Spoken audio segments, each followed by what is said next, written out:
ماں بچوں سے جو میری بات مانے گا اور میرے آگے بالکل نہیں بولے گا اس کو میں ٹافیاں دوں گی۔ بچہ: لو جی، اس طرح تو ساری ٹافیاں ابو کو ہی ملیں گی۔ دکاندار عورت کو کپڑے دکھا دکھا کر تھک گیا، آخر تنگ آ کر بولا: مجھے افسوس ہے آپ کو کوئی کپڑا پسند نہیں آیا۔ عورت: کوئی بات نہیں، میں تو ویسے بھی سبزی لینے ہی آئی تھی۔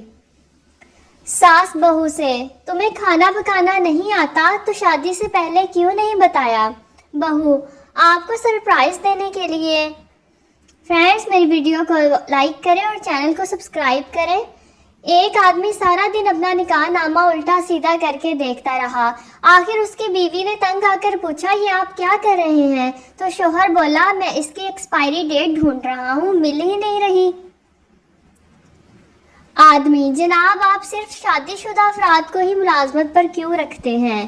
افسر: کیونکہ ان میں بے عزتی برداشت کرنے کی صلاحیت ہوتی ہے اور گھر جانے کی جلدی بھی نہیں ہوتی ان کو۔ شوہر: تم دروازے پر 3 گھنٹے سے کھڑی کس سے باتیں کر رہی ہو؟ بیگم: میری دوست ہے بیچاری، اس کے پاس ٹائم نہیں ہے اندر آنے کے لیے۔ شوہر: آج گھر بہت صاف ستھرا دکھائی دے رہا ہے، فیس بک بند ہے کیا؟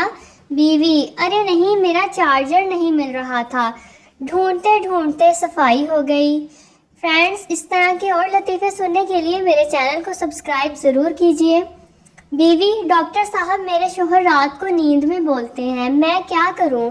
ڈاکٹر: آپ اپنے شوہر کو دن میں بولنے کا موقع دیجیے۔ ویڈیو کو لائک کریں۔ ٹیک کیئر، اللہ حافظ۔